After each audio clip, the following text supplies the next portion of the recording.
Indonesia, Sabang Nusantara dari Sabang sampai Merauke, dari Medan sampai Pulau Rote. Mantalah iman kita, mantalah kasih kita, mantalah pengharapan kita tentunya dalam Yesus Kristus menjadi Tuhan dan Juru Selamat kita dan Juru Selamat dunia. Jangan katakan bahwa Yesus bukan Tuhan, jangan katakan pula bahwa Yesus bukan Juru Selamat. Dia adalah Tuhan. Dia adalah Juru Selamat. Kalau engkau percaya, engkau akan diselamatkan. Engkau tidak percaya, engkau akan dihukum. Yohanes 3 ayat 36. Dan Yesus sudah berkata dalam Yohanes 14 yang ke-6, Akulah jalan dan kebenaran dan hidup, tiada seorang sampai kepada Allah kalau tidak melalui aku.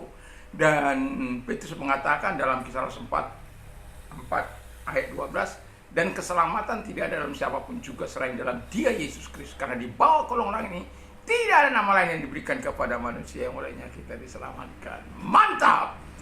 Dan Paulus mengatakan dalam Kisah Rasul 16 ayat 31, percayalah kepada Tuhan Yesus Kristus maka engkau akan diselamatkan, engkau dan seisi rumahmu. Puji nama Tuhan, mantap. Dan selamat pagi bagi kita di hari Jumat ini. Kiranya Tuhan terus menyatakan kasih kemurahannya, pertolongannya bagi kita, sehingga Tuhan terus akan menyatakan segala kebaikan dan kemurahannya. Doa dan harapan saya, kekuatan Tuhan, kekuatan firman, kekuatan Roh Kudus, kekuatan doa, kekuatan iman akan terus menyertai kehidupan kita. Dan juga damai sejahtera Allah yang melampaui segala akal akan melihara hati dan pikiran kita mulai saat ini sampai selama-lamanya. Puji nama Tuhan, semangat pagi, semangat Roh Kudus akan terus menyertai kita dalam kehidupan ini. Sebelum kita mendengarkan firman Allah, mari kita berdoa. Terima kasih Tuhan, Engkau adalah Allah yang hidup, yang besar, yang dahsyat, yang perkasa. Di dalam nama Yesus Kristus kami bersyukur dan kami berdoa dan kami percaya ada kuasa di dalam doa itu dalam nama Yesus. Haleluya. Amin. Puji nama Tuhan. Saya akan membacakan dalam Lukas 11 ayat yang ke-11 sampai dengan 17. Kemudian Yesus pergi ke suatu kota yang bernama Nain. Murid-muridnya pergi bersama-sama dengan dia dan juga orang banyak menyertainya berbondong-bondong. Setelah ia dekat pintu gerbang kota, ada orang mati diusung keluar, anak laki-laki, anak tunggal ibunya yang sudah janda. Dan banyak orang dari kota itu menyertai janda itu. Dan ketika Tuhan melihat janda itu, tergeraklah hatinya oleh belas kasihan, lalu berkata kepadanya, jangan menangis. Sambil menghampiri usungan itu menyentuhnya, dan sedang para pengusung berhenti dan berkata, ia berkata, hai anak muda, aku berkata kepadamu, bangkitlah. Maka bangunlah orang itu dan duduk dan mulai berkata-kata, dan Yesus menyerahkannya kepada ibunya. Semua orang itu ketakutan dan mereka muliakan Allah. Saya berkata, seorang nabi besar telah muncul ke tengah-tengah kita. Allah telah melawat umatnya. Maka tersiarlah kabar tentang Yesus ke seluruh Yudea dan di seluruh daerah di sekitar kita. Haleluya. Di tengah-tengah kehidupan ini, kadangkala itu orang-orang berdialog itu membuat saya tersenyum-senyum. Karena apa? Ketika orang-orang percaya melakukan hal-hal yang besar itu atas seizin Tuhan. Memang itu atas seizin Tuhan. Tapi yang mau saya katakan kepada mereka adalah bagaimana Allah yang mereka sembah tidak mampu melakukan melalui pengikutnya. Bagaimana dia dikatakan Allah yang besar sementara dia tidak bisa menunjukkan manifestasi kuasanya melalui pengikutnya. Nah, Yesus di sini dia bukan hanya kepada pengikutnya, tapi kepada semua orang. Yang mau saya katakan kepada kita adalah bahwa Yesus adalah Allah yang berkuasa. Yang mau saya katakan di sini adalah saya masih tetap dalam seri dahsyatnya kuasa Allah. Mengapa saya sampai membawa ini berulang-ulang walaupun dalam tema-tema yang dalam cerita-cerita yang berbeda? Karena saya mau tunjukkan kepada kita betapa banyaknya kuasa yang dinyatakan oleh Allah di dalam kehidupan orang-orang percaya maupun yang dilakukan oleh Tuhan Yesus sendiri melalui hidupnya ataupun melalui pengikut-pengikutnya. Artinya bahwa apa yang dikatakan oleh Tuhan bahwa engkau akan melakukan perkara-perkara yang besar, jauh lebih besar daripada apa yang aku lakukan. Dia bukan hanya sekedar berkata-kata, tetapi dia sedang menyatakan sesuatu yang besar agar kita gerejanya, agar kita umatnya dapat menangkap apa yang Tuhan maksud di dalam kehidupan kita sampai hari ini. Nah, dalam dasarnya kuasa Allah itu tema kita, dan pertanyaan saya, apakah dasar untuk terjadinya dasarnya kuasa doa? Dasar untuk terjadinya dasarnya kuasa doa menurut Lukas 7 ayat 11 sampai dengan 17 adalah, mengapa saya membatasi hanya di bagian ini supaya kita bisa melihat konteksnya hanya di situ. Kalaupun ada sedikit melebar, hanya untuk menunjukkan bahwa ada karya-karya yang lain yang Tuhan lakukan.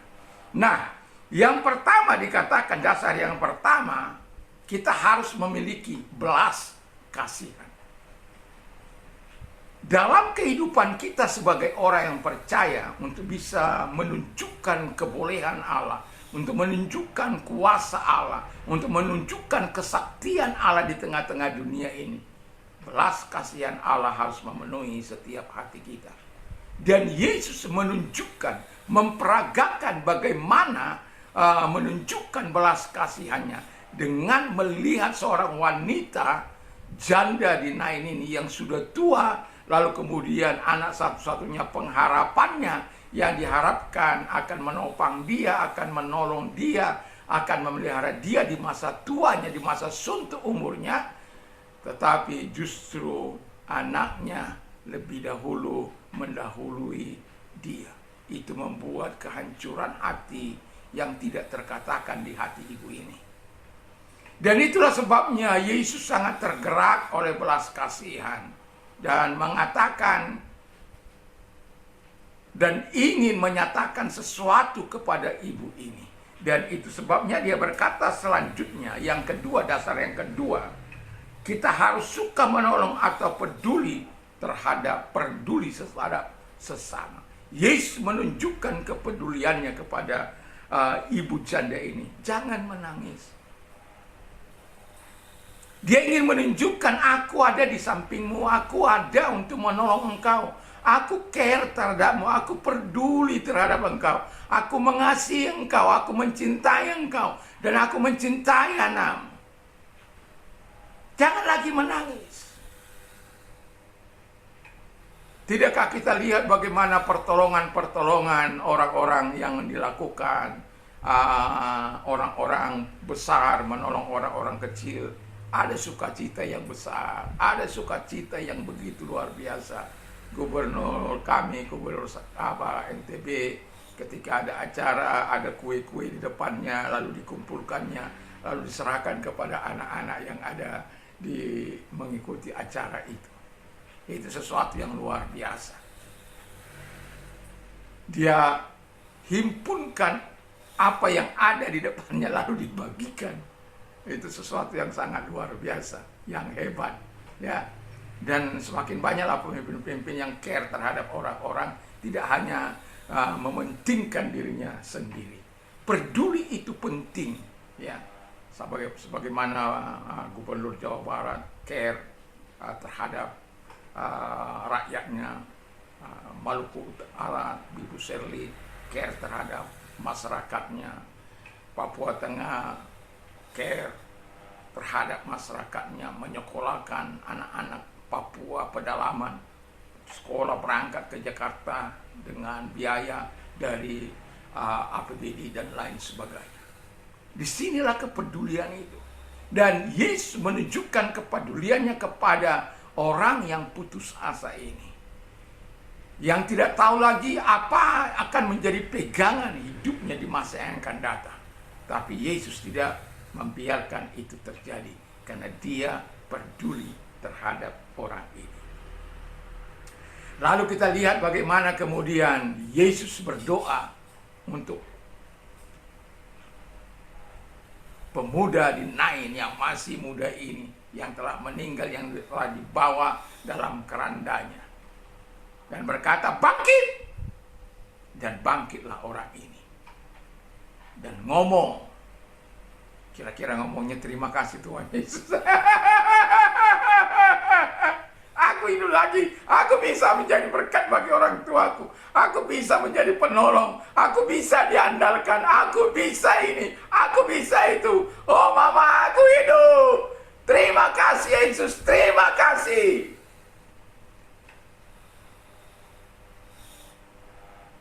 Ya, luar biasa. Jadi kalau engkau mau merasakan dasarnya kuasa doa itu, milikilah belas kasihan, milikilah kepedulian, sukalah menolong orang lain, dan sukalah berdoa. Kenapa dalam seri ini saya mengungkapkan dasarnya kuasa Allah? Supaya pikiran kita itu tidak picik, bahwa ada terjadi banyak mujizat, terjadi lawatan Tuhan oleh karena doa pemulihan yang Tuhan lakukan. Persoalan-persoalan dibereskan oleh Tuhan oleh karena mereka datang kepada Tuhan dan mereka menyadari dasarnya kuasa Tuhan. Dan yang terakhir kata firman Allah, ketika Tuhan izinkan semua terjadi melalui saya, melalui kita semua orang-orang percaya. Ini kebetulan melalui Yesus yang konteks ini. Saya mau katakan apa yang dilakukan oleh Yesus semuanya untuk kemuliaan Bapaknya. Now be glory to our God and Father, both now and forever. Jadi kemuliaan itu ketika Tuhan dimasukkan, Allah dimasukkan, ya kita harus memberikan hormat kemuliaan. Jangan ambil sendiri untuk engkau, tapi berikan kemuliaan itu kepada Tuhan supaya kita tahu orang-orang yang melihatnya dengan orang muda yang dibangkitkan ini, mereka memuliakan Tuhan. Dan saya dalam doa dan puasa saya berkata, Tuhan, mujizat masih dibutuhkan di akhir zaman ini. Sekalipun banyak mungkin yang tidak lagi mengharapkan mujizatmu, tapi saya salah satu orang yang terus berharap kepada mujizatmu terjadi di tengah-tengah pelayanan ini. Di dalam doa, puasa yang dibutuhkan ketekunan dan kesungguhan hati, penyerahan diri kepada Tuhan. Dan saya yakin dan percaya Tuhan akan proklamirkan dirinya melalui kehidupan kita orang-orang yang percaya. Asal engkau menyadari betapa dasarnya kuasa doa itu. Kadang-kadang kita tidak menyadari, makanya kita aras-arasan kita berdoa kan. Berdoa ini dan itu. Saya pernah untuk sementara waktu tidak berdoa dengan teman-teman saya oleh karena perbedaan prinsip. Tetapi bukan berarti saya tidak berdoa, bukan. Justru ketika saya tidak ikut berdoa bersama mereka, saya mendirikan misbah doa saya di hadapan Tuhan dan saya menyatakan saya tetap mencintai Tuhan, saya tetap mengasihi Tuhan. Cuma karena perbedaan prinsip yang harus diselesaikan terlebih dahulu supaya jangan menjadi rancu. Karena Tuhan itu harus dimuliakan, Tuhan itu harus ditinggikan. Kalau orang memilih untuk tidak bersahabat, ya ngapain kita mengikuti orang yang tidak mau bersahabat? Kalau orang memilih uang dalam persekutuan, dalam hubungan, ngapain kita harus berhubungan dengan mereka? Mengapa kita harus dipimpin oleh mereka?